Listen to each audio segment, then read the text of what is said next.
Hi, hello everyone. Welcome to the Masters of Science in Clinical Informatics Management virtual information session webinar.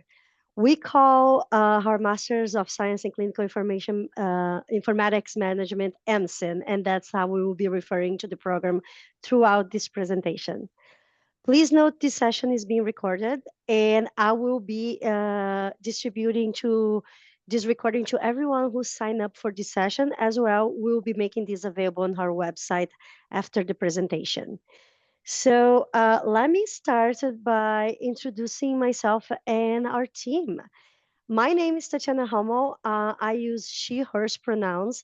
I am the Associate Director of Admissions and Administration for the MCiM program. And I am joined here today by my colleague, Lisa Dawdy. Lisa is the MCiM Education Program Manager, and she will be talking a little more with everyone in a few minutes. Also, as part of her small but very mighty team is Veronica Schulte. She is the MCiM Operations and Student Services Manager, and Belle Escalera is our Administrative Coordinator and Program Assistant. And finally, we are led by Dr. Kevin Schulman, who is the MCiM Faculty Program Director. So this is our small team. And for today's session, we will be covering the following. We're going to go over the MCiM program overview, the class format. We'll talk a little bit about her curriculum, the student profile, the MCiM student profile, the benefits from being part of the MCiM and the Stanford community. We'll talk about the MCiM impact, and then we'll dive into the application requirements, insights, the process of admission, deadlines, and then we'll open up for a live Q&A. At the end of this session, we will set aside time for your questions. So for now, please feel free to use the chat or Q&A feature to drop in your questions. We will do our best to answer as many as we can for the whole group. If you have questions specific for your own situation, we encourage you to submit them through our inquiry form so we can follow up with you directly. And I will put the link into the chat so you can now access the inquiry form. And without further ado, I will pass to my colleague, Lisa, to introduce herself and take it over. Wonderful. Thank you, Tatiana. So as Tatiana mentioned, I'm the Education Program Manager and I use she, her pronouns. And so I'm going to go ahead and just jump right on into our program overview. So as many of you tuned in today have kind of researched our program a little bit, but we are labeled as a full-time master's degree program within Stanford University. And we have a setup of this program that really is flexible for working professionals. So within all of our different interdisciplinary courses that we have, there's really a focus on data and health technology along with ethics. So as we're going to go through in a little bit here, just looking very quickly about the courses you'll be taking per quarter, just know you'll be taking about 6 unique courses that have implementations of business. You'll have 6 unique courses that involve technology, especially one that involves biodesign, and one that is a little bit more related to health policy. And this is actually tied to your practicum projects that you will do. And lastly, there is one course throughout the year that continually happens every single quarter, and it's an ethics course. So you'll see that in a moment here as we go to the next slide.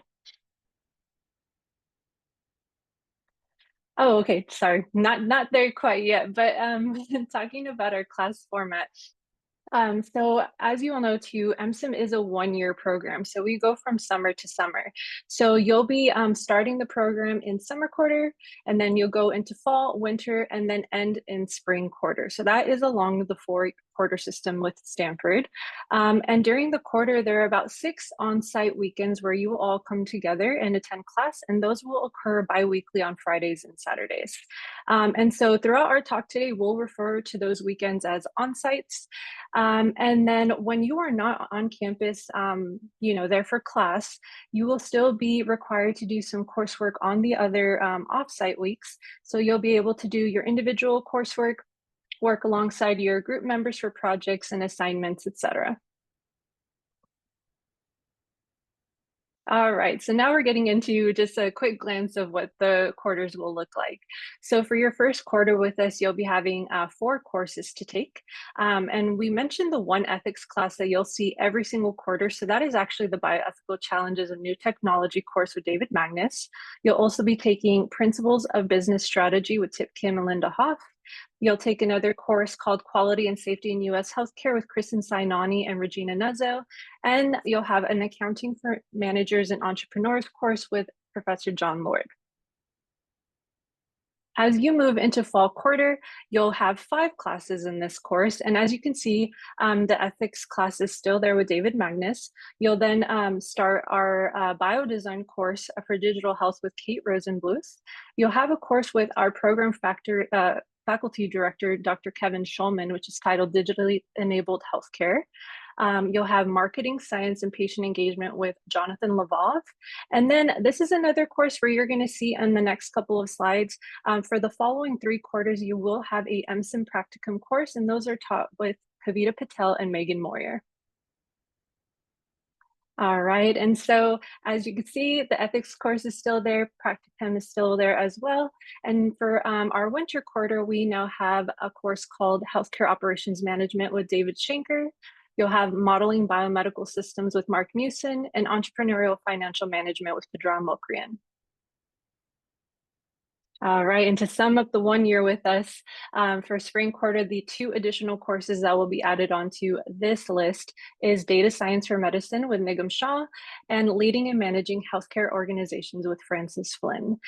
So just so you all know, if you want to know more about our curriculum on our website, we do have all the individual courses listed there where you can dive deeper and just kind of see what the content looks like. And you can look into the bios of each faculty member as well. All right, and so our on-sites, they kind of look a little bit like this. So on the Friday session that you arrive, we always offer tea and coffee service for you. So you'll have that right before the first class begins at 9 a.m. Throughout the day, you'll have breaks and a lunch that is also provided to you by our program as well. And as you can see, you can kind of see all the different courses coming on through. But I do want to note the dinner and guest lecture slots at the bottom of Friday. So there are times where our program does coordinate events for you all, whether that's a guest lecture, a guest speaker, a panel event, a networking event, or even a professional development event. So if we do that and have you on campus with us a little bit longer, our team will also be providing dinner for you as well. So that's an example of what a Friday session will look like. You'll have class the next day on Saturday. Same thing, coffee service at the beginning, first class beginning at 9 a.m. with a rough estimate of ending the day around 5:30 on Saturday. Okay, and so a common question that comes up when people are interested in our program is, am I a good fit for this program? So when it comes to the type of students that are involved in our cohorts, it is truly a variety of backgrounds. So we really do try to have a student body that brings all of different perspectives and experiences into our cohorts. And so if you look at all of our bios online of our alumni or current students, you'll see that the majority of them could be healthcare professionals, healthcare technology professionals, physicians and clinicians, medical and grad students, aspiring entrepreneurs, or career changers. There are also those folks who have never worked in the healthcare industry before, and this is their way to kind of segue and get experience to go into that field. So there is different backgrounds. There really is no one particular type of MCiM student. We really try our best to make sure that just within that small group of students that you are bringing a vast experience and knowledge into the classroom for an incredible discussion-based experience. Okay, and so for MCiM, we are now currently in our 5th year, and next week when we open up portals, we'll be doing applications for our 6th year. And so there is a lot of benefit that comes from our community, especially because we're pretty tight-knit so far, but we are growing, which is really wonderful. And so as I mentioned previously, there are times when our program does host events on campus, and those can be, like I mentioned, guest lectures, industry panels, professional development workshops, etc. And with that, we're bringing in all of these different people, and you have that opportunity to engage one-on-one with them as well. So there's a lot of networking that goes on within the 1 year that you're here. And all of that to say, we also have an exclusive mentorship program with over 60 individuals. Those mentors are all listed on our website as well, and they come from a vast amount of industry and experience types as well. And they're solely there to support you during your 1 year with us. Aside from what we can provide to you, you're open to going to other events, other guest speaker events, and joining other electives within the Stanford community. So there are times where the School of Medicine is having other events, School of Engineering, the business school are having events going on. You're more than welcome to join those when you are a part of the entire Stanford community. All right. And so before I pass the mic back over to Tatiana, I just want to mention that there is a huge impact of being with MCiM. So as you can see at the bottom here, these are our previous 4 cohorts. Within these graduating classes, everyone gets to know each other really, really well. And again, they all have this desire to be emerging leaders, and they all want to transform healthcare and solve its toughest problems, utilizing technology to do so. And so it's been so wonderful to see all of the different types of people that come through. And this goes beyond clinical, non-clinical, technical backgrounds, you name it. There's probably a person that has come with a very unique scenario into our program. It's been so great to see them through to the end. And so with that, I will pass it back over to Tatiana. Thank you so much, Lisa. I see a few questions, a couple questions coming in the queue, questions and answers, and they are fantastic questions. So Peter and Wong, who asked those questions, bear with us. I am happy to answer those questions and give you some examples by the end of this presentation. I'm also thinking about some examples I can share with you because they are fantastic. I would like to take a moment right now to walk you through the requirements to apply to the MCiM program. Like all Stanford master's degree, MCiM follows the university's standards admission guidelines. This means that applicants must provide proof of the following to apply for a program. You have to have earned a bachelor's degree, either from a US regionally accredited college or university, or an international equivalent from a recognized institution. The university also requires the English proficiency test if it's applicable to you. Currently, Stanford is accepting both the TOEFL or the IELTS test. And lastly, the application fee, that's also a requirement by the Stanford graduate department and is required for all graduate programs and is the same fee for whichever program you apply. So one thing I would like to point out to you, if English requirement applies to you, or if you believe that you might be eligible for an exception, I would highly recommend you to visit the grad admissions website, and I'll put that as well on our chat. So you can, one second, so you can, I'm sorry about that. So you can just visit the department directly and talk to them and discuss, or even open a ticket if you have questions about these requirements. We do also understand that every applicant situation is very unique. Our website and the graduate admissions website provides very helpful guidance on different scenarios that might be unique to you. So we highly recommend you to visit those. And so just to finalize, these are Stanford University graduate admission requirements, and our department cannot provide exceptions or exempt students from these requirements. With that, I want to move on to the requirements that our program asks for. These are specific to the MCiM program, and it is important to note that each Stanford master's program might have its own set of requirements. As part of our holistic review process, multiple members of the admission committee carefully considers each one of these elements. Our goal is to understand you as a candidate and to see how the MCiM program aligns with your professional and academic journey. So when you are applying, when you start submitting your application, we ask you to submit all your unofficial transcripts for all degrees held or in progress. And this is higher degrees. We don't want to see your high school diplomas or anything like that. So after admission, you will be required to submit official documents, but for application purpose, we only require unofficial documents. We do require that you answer all the essays that are in the application. One of them is the statement of purpose, where you will tell us about your goals and about yourself. Another one is the enriching the learning community, and you will be prompted with a question to answer there. And the third one is the program time management. It's basically you will tell us how you manage the program with everything else that's happening in your life. We also ask for a personal financial plan that for the MCiM program, and that's nothing that you need to prepare in advance. It's a form already embedded in the application. You just needed to reply to the form and click on the answers there.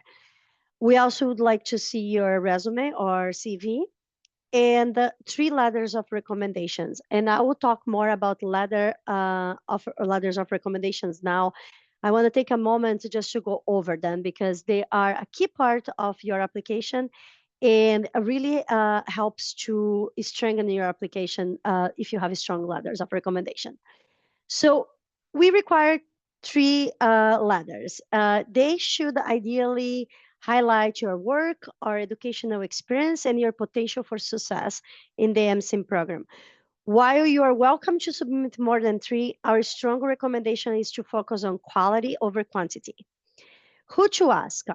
So if you have been out of school for 5 years or less, at least one letter should come from a former faculty member or lab manager or someone connected to your education background.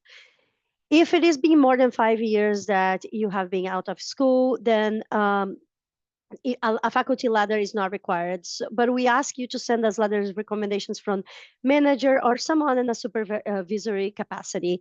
Um, that would make more sense for your application.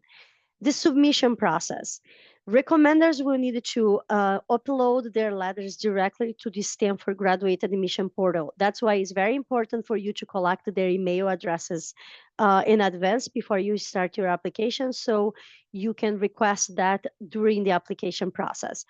You are able to track, to add, to remove recommenders throughout the entire application process, even after you submit your application, but you cannot submit the letters yourself. Timing. You can submit your application before the letters are received. So let's say you start your application, you request the letters of recommendations and you are ready. You can go ahead, pay the application fee, submit your application. However, the application is only considered complete once we receive all letters of recommendations. You can always log back into your application and check if the recommender send the letter or not. And if you needed to request a recommendation from another recommender, you can do that as well. But we will only review an application once all the documents that are required are in. With that being said, I want to give you some insights that can help you put your best foot forward during the application process. What do we want to see from the MCiM applicants? We want to learn about your unique experiences. Uh, on your statement of purpose, letters of recommendations throughout your application, interviews, and every chance you have, highlight the skills that you have built across the 3 MCiM pillars: business, technology, and healthcare. And if you haven't built those skills, that's a good question. Then, if you haven't, highlight to us how you would like to build those skills and how MCiM would help you doing so. Leadership drive. Showcase your motivation, the impact you have made, and your excitement for leading change. Share your journey, whether academic, professional, volunteer work, personal. Tell us about your experiences that have shaped who you are. Career transitions. If you are looking to pivot or expand your career path, explain what's driving that interest. Tell us your story. That is most importantly, connect your background with your goals and like with your goals to what the MCiM program offers. That's what we want to hear from you. Finally, people ask, how is my application reviewed? What is the application process? So let's take a quick look on how the applications are reviewed for the MCiM program. We have a very holistic review. So every part of your application is taken into account. We're not just looking into one element in isolation.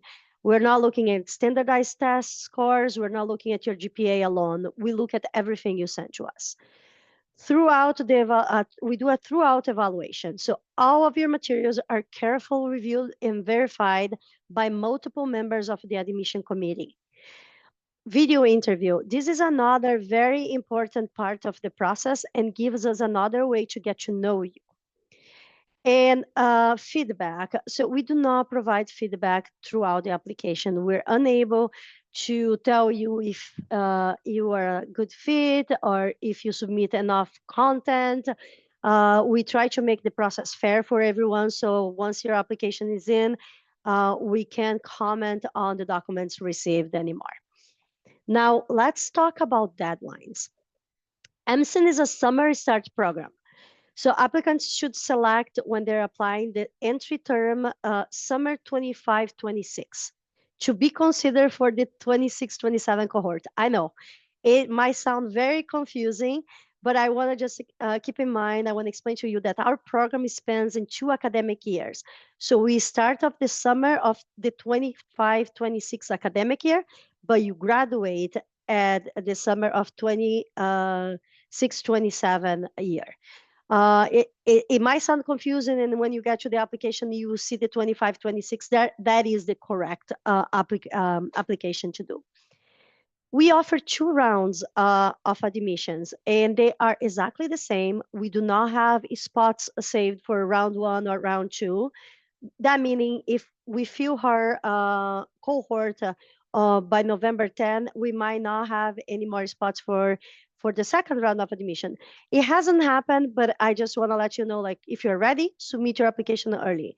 What means if you complete your application and submit other requirements by November 10, which is her round 1, if you complete all the requirements by that date, you will receive your admission decision by January 26. And then her final deadline is January 9. So if you, let's say, start your application, but you are unable to finish by November 10, let's say a recommender didn't send a recommendation letter, what happened is we roll your application over to the next round of admission. So you don't have to start anything over.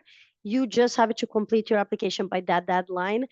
And the main difference is that you won't receive an admission decision by the end of January. You will receive an admission decision by the end of March, which is her final round of admission decisions. And her application portals will open on September 15th, which is Monday. If you haven't subscribed to her newsletter yet, I highly recommend so you can get a notification when the application portals are open and ready to go. But it will be this Monday, we have been informed. Now, one thing I would highly like to recommend to all of you is to download her application checklist. This tool was created to guide you through the application process. Everything we have discussed today is summarized in the checklist, making it easier to stay organized as you complete your application. I will be putting also the link to the checklist on the chat for all of you, so you can grab it from there and go from there. And now, without further ado, Lisa and I will take on some questions. Yeah, so there's been some great questions coming through the chat. And so for anyone else who's staying tuned while we answer these, please continually send them through. We'll sift through them on our ends and we'll get to the answers that you need. So T, I will go ahead and start with the first one that I see here. This one's from Peter. And it says, can we take elective courses like ones hosted by Andrew Huberman and such? So I'll go ahead and answer this one. Peter and anyone else who's interested in this, as long as you're prioritizing the set curriculum for MCiM per quarter, you are more than welcome to take electives within the School of Medicine and any other school for that matter. You just want to make sure that you are here, you are at Stanford for the MCiM program. So you really want to ensure that you are putting MCiM courses first. There's no interruptions or interferences between you taking an elective and that set schedule for Friday, Saturdays. But other than that, you're more than open to join other courses. So I hope that answers that question. I will now go on to the next one here. So this one's from Duong, and it says, can you list some guests that have come for on-site weekend? What areas do they tend to work in? T, I don't know if you had some people in mind. Yeah. Okay. I do. I was thinking about that when I read that question. And so let me answer that. I was just an on-site. One of us is usually there to support the professors in the classroom and also support our guest speakers that come in. So last Saturday, we had Walter Jin coming in to talk about a very exclusive case that he's a VC. And he's a VC who invested on Invisalign. And so he was there telling everybody the story. He's currently with Pager, and the discussion was so extensive and so good that he didn't even get to talk about his current company. So he's coming back in another semester quarter to talk to her students as well. But we usually bring CVs, we have VCs, we have like um, CMOs coming in to talk about what they're doing. We like without dropping a lot of names, but we have a very extensive list of guests that usually come to showcase something that they are doing on the healthcare business arena. And if you like are interested in someone that you'd like to hear, we usually try to get those people to come in and talk to the classroom as well. Lisa, do you remember anybody on top of your head right now that came? Oh man, I mean, So there's a many. lot of different, yeah, unique guests that come to visit for us. A lot of times we also bring our mentors that are on the list provided on the website to come in person to chat as well. But a lot of like high level roles of individuals that are working at Stanford Hospital, along with the Stanford Children's Hospital, have come through for guest lectures. We've had people within other departments at Stanford. We'd have people that are co-founders or founders of startups within the Silicon Valley. We've had a multitude of people come through. So really, you know, it's kind of up in the air. You never know who you're going to get, but it is going to be someone who's really worthy of the content that you're learning in class, and also a great networking experience to get to know these people as well. T, I'm going to go ahead and go on to the next question. So this next individual has specified an experience. It's a little bit more personal, but I want to answer in a more generic fashion. So the question is English is not your first language, but you've completed certain pinpoints. Do you still have to submit the TOEFL? So for this person who submitted this question, we highly recommend just looking at the webinar chat and going to the link that takes you to the grad admissions office website. There you can learn more about exemptions, and you can also reach out to them just to make sure that you are in that fit, or you know, can have that waiver or whatever you need to move onwards to apply. All right. Fantastic. And so the next question we have is, would it be possible to do a dual degree with an MBA? Do you want to take this one, T? Yeah, I definitely can take this one. So unfortunately, no.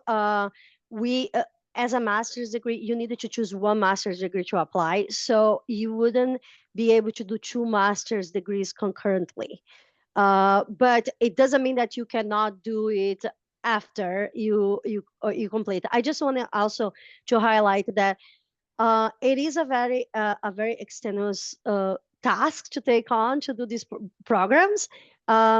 So you could potentially do an MBA and the MCiM program at the same time, but not both at the same time at Stanford. So if you want to pursue an MBA at another institution while doing MCiM, you absolutely can do that. Nobody's is going to stop you from doing. And by the way, we have students who did it. However, by the rules of the grad admissions office at Stanford, you can only do one master's degree at a time. Wonderful. Thank you, T. So for the next question we have, this one's from Gurinder, and it is, are there any hands-on projects or a part of that for MCiM? So I'm happy to take that one because Yeah. it's actually a very special part of my heart when it comes to the MCiM program. So throughout, when we were looking at every quarter, there's Dr. Kavita Patel and Megan Moore, who's an MCiM alum. They teach the MCiM practicum course. And so throughout the 3 quarters, so from fall to spring, they're actually the advisors and the course members who are going to be helping you through selecting a project, brainstorming a project, and they would be the ones grading it as well. But when it comes, so that's your one required project that you're going to be doing from as soon as you start MCiM to the end. It is the one requirement of submission. With that being said, it is Stanford, and there are opportunities all over the place to join in. So whether you have an interest in research, whether you want to get more involved in like some companies that are nearby, you can do an experiential route. If you are coming into MCiM because you want to create your own product, or you want to know, you want to create your own startup, we have an opportunity for our project to do a business proposal. And then this is something that is more big within the business school at Stanford here, but within our program, we do highlight case studies as well. So there's an opportunity to also get engaged in doing that while you're here too. So there is a hands-on project component, but you'll be mentored through that from our 2 faculty members, Kavita Patel and Megan Moyer. All right, and so I will go ahead and go on to the next question. So this one's from Peter, and it says, if I am a founder at my company, should I ask my clients or staff, as I've only have one co-founder? Do you want to take this one, I T? I can, think this yeah, is I can take this regarding, one. yeah, I I think think this it's is regarding regarding letters. recommendations, right? Yes, I agree, yeah. Yeah. So Peter, I think you're talking about recommendation letters, and if you're not, please just let us know. But if you are asking for recommendation letters, and let's say you are the CEO or you're the founder of the company, you wouldn't be asking your clients or your staff. I would say you might have investors, you might have like peers, someone that you work with and that you have worked more in a capacity that like you report to. Not necessarily you might report to someone in a line or structure of work, but someone that can possibly talk about like how it is working with you and what you can bring to the table. I hope that answer your questions, but I'm happy to talk to you more if you have more questions about letters of recommendations.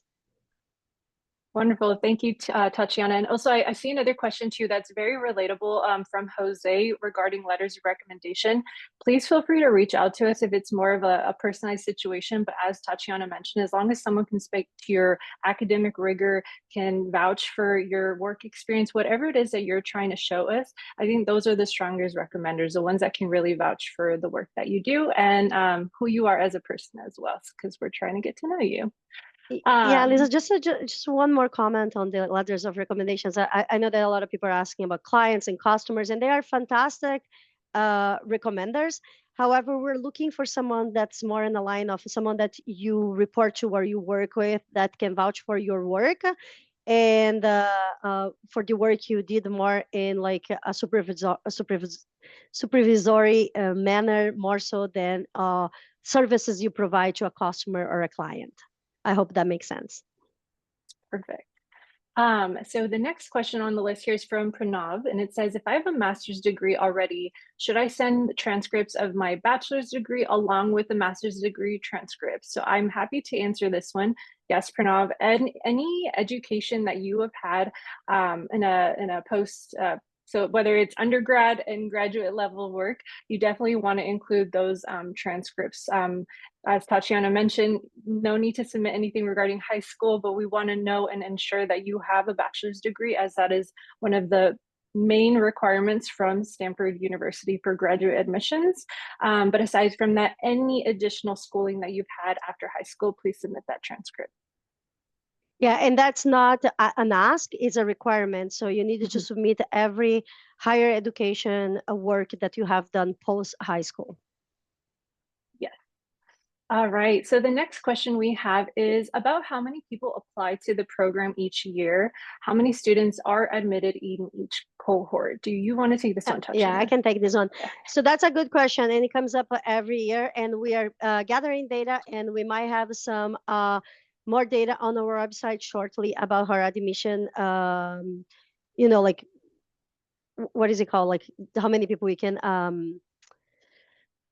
sometimes it just escapes me, but we can't disclose that data yet. But what I can tell you is the second part of your question: how many students are admitted in each cohort?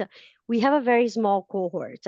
We admit usually 25 to 28 students. So that being said, it's a very competitive program because we are small and we can only accommodate like less than 30 students every year.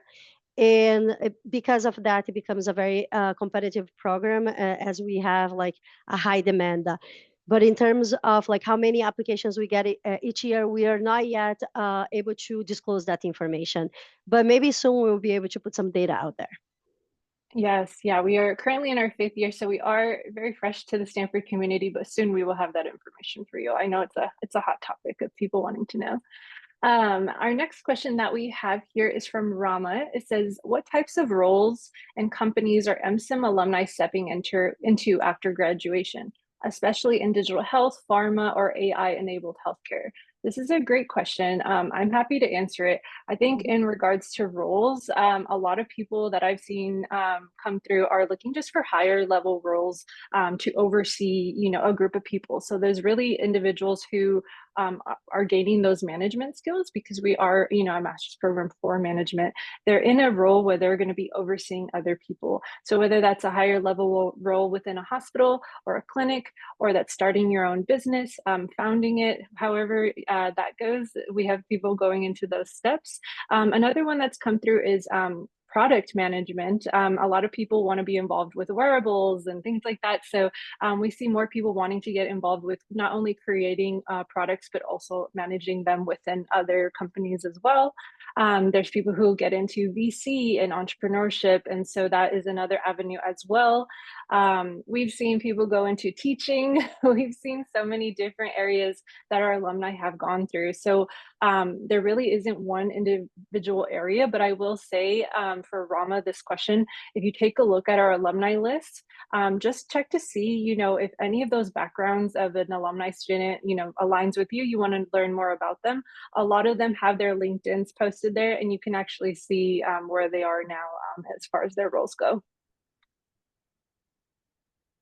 All right, so the next question we have here is from Jose, and it says, would it be better to wait until we have all our essays ready and then submit our application?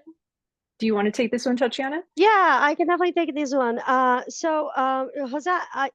the answer is yes. You would have. It would be good to have already. But if you were curious about, like what questions are we going to be asking you, you can check and download her checklist.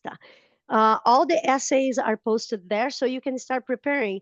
Her application is opening on Monday, so you can download them today. And after, I'll put the link for you again on your question.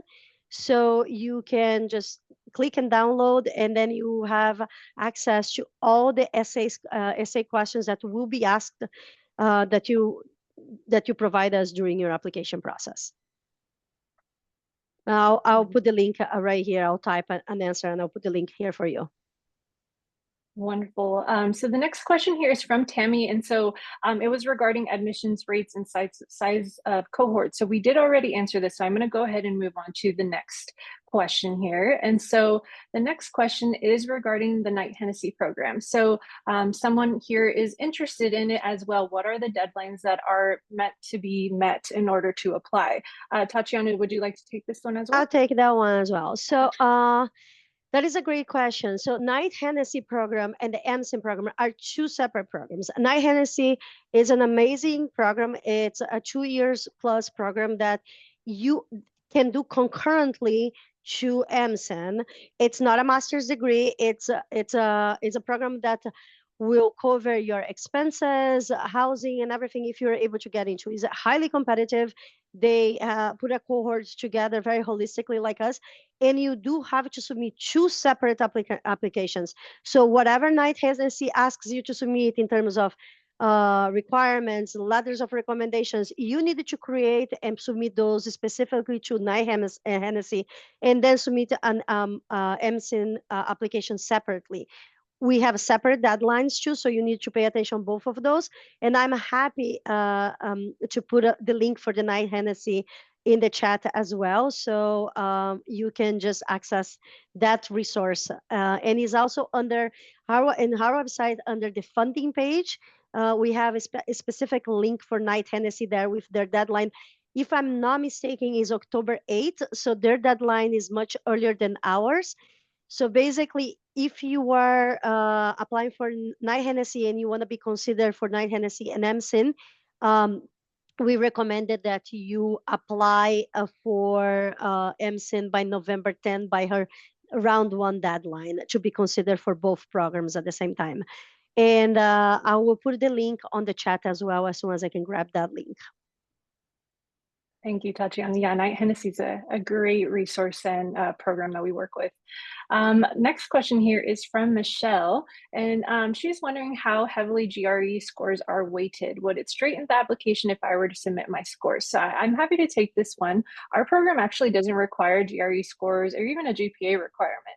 However, that being said, say you want to include a GRE score just to complement maybe your academic history, you're more than welcome to include that. But as Tatiana has mentioned during the application requirements portion, we're really looking holistically at you as a person. So what your journey's been like, what your essays are, your letters of recommendation, along with your academic history and employment history as well. So it's an all-around evaluation. So no exact GRE requirement from us.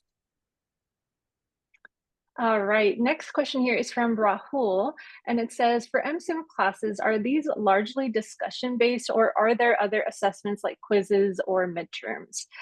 Would you like this one, Tatiana? Yeah, for MCiM classes. Oh, it will depend. Most of our classes, I would say they are more. Sorry, I think I missed you. Can you still see me? Yeah, I could see you. Okay. They're mostly like lectures, but some of them they will have like case studies. Some classes will require you to take quizzes, midterms, and finals. So it will depend on the faculty who is like conducting that class. So it's a mix of everything. It's just like a regular master's degree program. You have faculty that does more like case studies. For example, the ethics professor, it's mostly case studies with papers. If you are taking an accounting classes, you will have midterms and finals. There are classes that have quizzes on every class, and there are classes that have a project work. The practicum, for example, that is 3 quarters. It's you spend that time working on your practicum project, so your deliverable for that class will be your final practicum presentation. So it totally depends on which class you are taking. Perfect. Okay, so for our next question, and so this was from Jonathan. It says, I just want to confirm again that a faculty member could be a PI of a lab in which we received credit, not just professors who we took courses with. And I believe I'm understanding this correctly, but this is in relation to letters of recommendation. So Tatiana, I believe it can be the PI of a lab that they took, right? They could if they like if they agree to do so, like you can ask them, but it doesn't guarantee that they're always available and have the bandwidth to do it for you. But we do have faculty that are work with SPIs that I know, but it would be more of depending on their availability and their willingness to support you through the project you are working on that lab. But you would have to discuss that with the faculty member. All right. I hope that answered the question, Jonathan. If not, feel free to reach out to us directly so that we can help you a little bit more before you reach out to that person. Next question that we have here is in relation to job possibilities with getting an MCiM degree and examples of roles. I did already kind of go over this answer, but again, highly recommend looking at our alumni lists, looking at their bios and checking out their LinkedIn. So you can kind of see their journey from the beginning to where they are now. And there are a lot of different resources as well as our MCiM videos where we actually have had sessions and events where we brought alumni back to kind of tell us about their whole experience and where they are now. And they also speak about the relationships that they've kept post-graduation with others in their cohorts as well. So please make sure you do that. We have that on our website under the news and events section. Yeah. Oh, sorry, go ahead, Tatiana. No, I was going to say it's exactly that. What you said. We have that question has been coming up a lot, and we did a session specifically with students showing like where they pivot and where they went on their career. So we highly recommend you to review her previous sessions. All right. So for this next question from Hiroko, it says, have you had international students who aim to get employment with STEM OPT in the US after graduation? If so, how successful have they been? Do you want to take this one, Tatiana? Yeah, no, I can take it that. I was just reading the question to see if I understand. I don't have an example right now of a student that have done that, but I know that we have many students that have taken employment with OPT. We probably have a few every cohort that stays on and take on employment. Actually, now I said I don't have an example, but I just thought about 2 or 3 students that are currently employed on OPT. So yes, her program is OPT eligible, and you would be able to take part of that benefit if you are interested in doing so. Wonderful. And so I'm going to go ahead and skip this question because we have answered. Oh, actually, no, there's a component of this question that we have not answered. So this one's from Yufan, and it says, what kind of activities would you suggest for international students do during the weekdays if they are full-time students? I will say the opportunities are endless. Once you are within the Stanford campus, there are so many educational and recreational activities that you can get involved in.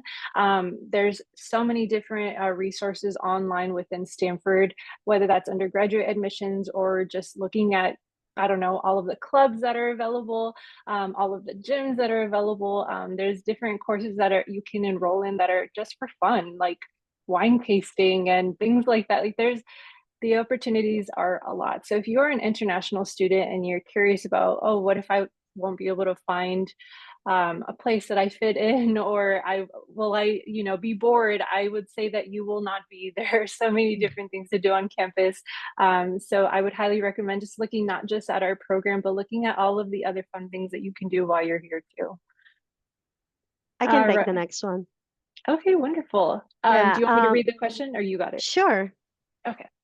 So this question is there a place for us to look at the syllabus or similar documents of the courses? Yeah, that's a great question. We don't make the syllabus available to non-students, but you can look at our curriculum in our website under there is a tab called curriculum, and you can see all the classes that are offered, and you can also see her faculty and their profiles and what the class is about. So that's a place that you can go check her curriculum. Perfect. All right. And so this next question is, how many electives can student take in every quarter? If we can take electives in Stanford Business School, is there any extra fees? Thank you in advance. So for this question, you are actually enrolled as a full-time student within Stanford when you come and you join MCiM. So there are certain levels of different units of credit that makes you a full-time student.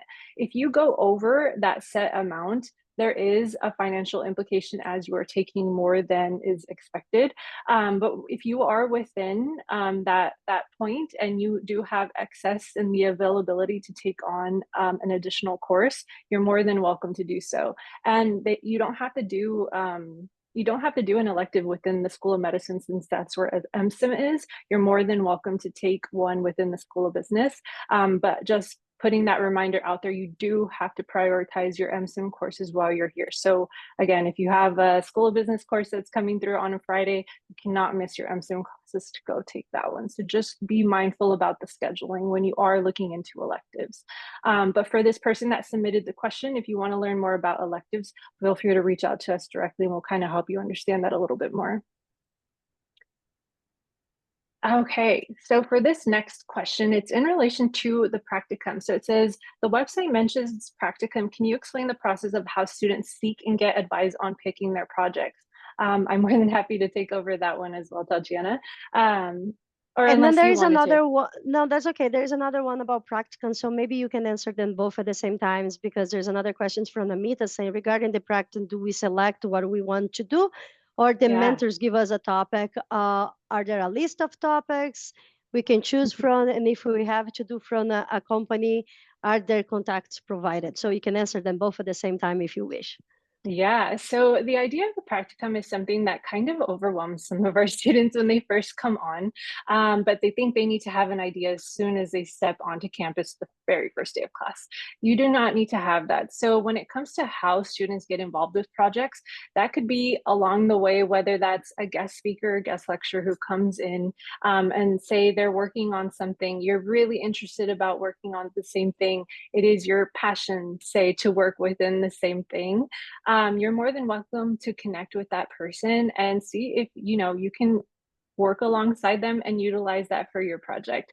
There are also opportunities that our program will share with you all if it comes our way. We've had some opportunities also come from our MCiM mentors and our alumni. Once they graduate, they move on, they've done the practicum experience, and they know that it's so valuable to share and help others while they're in it. So if anyone isn't able to find a project, our alumni is a great resource as well, as they are constantly looking out for us and can help and assist as well. Let's see, Stanford is high into research. So, there could be something within another program at Stanford, another department at Stanford that is involving research. If you want to jump in on that team, you're more than welcome to do that as well. So there isn't one exact answer to this. The practicum comes in many different ways. The course faculty members, Dr. Kavita Patel and Megan Moyer, and Megan Moyer is also an alum herself, so she does a great job at guiding you all, but they kind of walk you through all of the different steps, the selection process as well. So that comes within being in their course too. And lastly, all of this to say you're working on a project and you realize it's not the right fit. You don't want to do that one anymore. It's totally fine. You can jump in and you can do a different one. So there's different avenues. Really, we just want you to take advantage of being a student again and jump into something that you wouldn't be able to do so if you weren't in this program, or if you were just working full-time only. You're able to be in this program and actually get involved in something you never would have thought you could. So I hope that is a very long answer to answer regarding the practicum experience. It is very unique to what you are looking to do, but it is wonderful to see what our students end up with at the end of the year. Okay, I can take on the next question. That's if I'm a foreign medical graduate but completed my internal medicine residency, do you require my USMLE scores? And do I need to get my MBBS degree evaluated by the West Services? So those are two questions. So we do not require your USMLE scores. That's not a requirement for you to be admitted to the program. And if your degree was earned, if you earn a degree internationally, yes, the answer is yes. The Stanford Graduate Studies Department will require you to get a WES evaluation. Okay, all right. So I will take on the next question here because I know we're kind of getting closer to the end of our Yeah. session here. But this one is regarding, it says just the program invite in person or virtually any graduates from past cohorts to share their progress or reflections? And yes, the answer to that is under our news and events page on our website.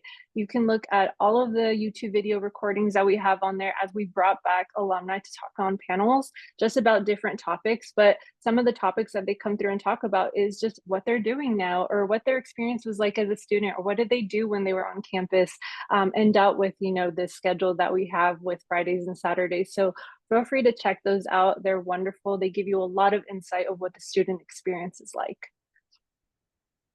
All right, I can take on the next one. If an applicant was not accepted, is it possible to reapply for the following year? Yes, the answer is yes, and we have that happen, and we have had students that apply multiple years and have been accepted to the program. So sometimes it just persistence pays off. So yes, you can always reapply to the program. All right. Oh, go ahead, Tatiana. I was just going to read the next class. What happens if you miss a class? Like, is there a minimum attendance, and there be some sort of class recording if you miss a class? So we'll answer that really quickly, and that's not something to worry about so much before being on the cohort. But yes, there is a minimum attendance required by the standards of the program. We do not record classes, so if you miss the class, you have to coordinate with your colleagues and your professors. And all that information are offered during our bootcamp sessions upon admission.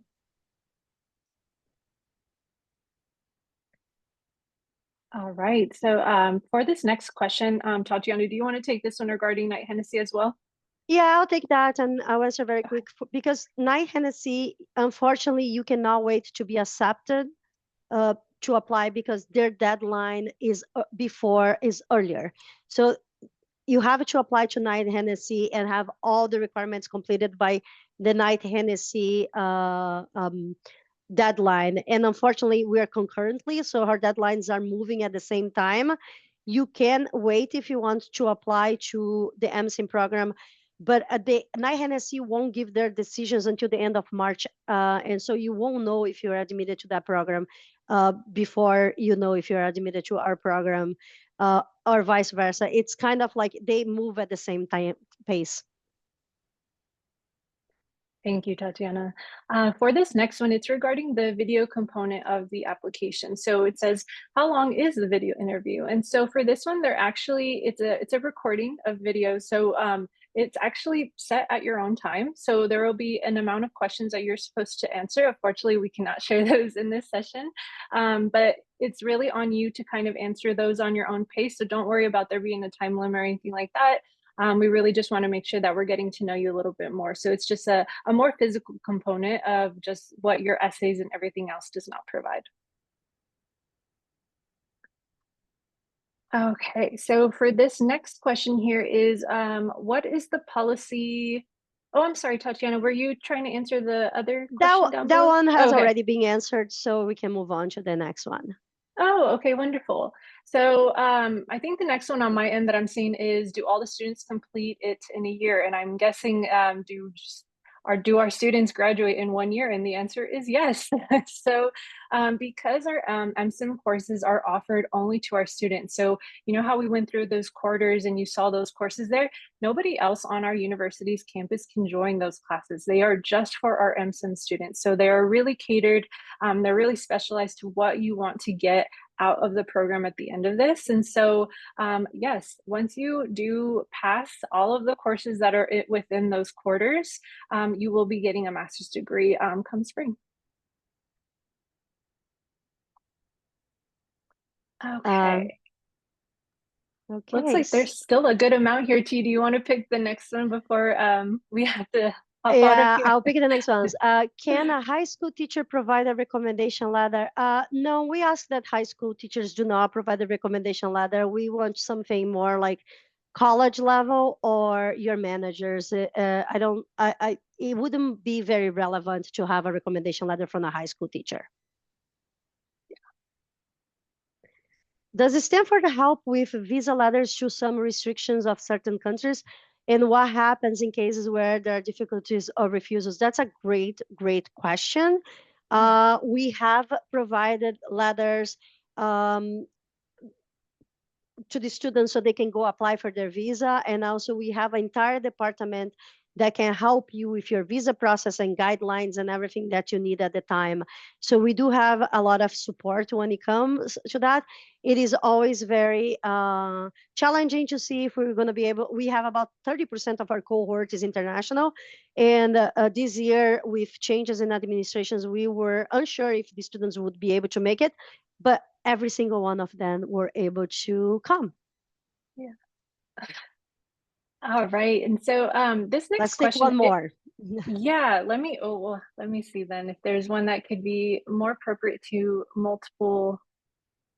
Um, you know what? I'll just do the next one that's listed here just because it is a little bit specific, which I would love for this individual, their name is Viraj, to send us a message directly so that we can help you out a little bit more. But there's a part of this question that I think is worthy of saying to the louder group. So it says, how does MCiM program help translate skills into healthcare med tech impact? And does it include hospital industry site visits and tours and access to incubation venture resources for students exploring startup ideas? So yes, Stanford, I mean, our MCiM program does so much exposure when it comes to learning how to kind of get within these industries. And especially if you're vocal about like a certain area that you want to get into, it's not just, you know, the peers in your classroom that may have experience within that area. It's also the faculty members who are happy to guide you. It's our faculty director, Dr. Kevin Schulman, who is guiding you.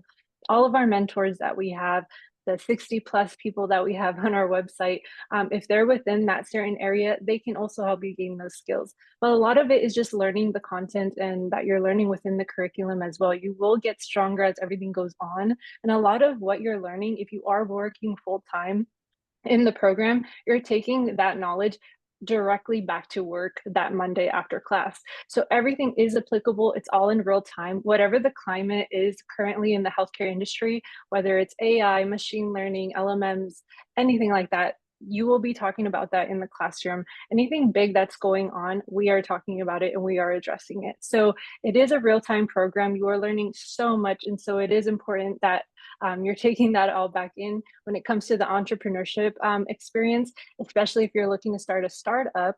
You can heavily do that with your practicum project and gain the skills that you need to so that you are successful post-grad. So that is a lot that I just said regarding that specific question, but I again really recommend this person to reach out to us directly so that we can help you out a little bit more about your specific scenario.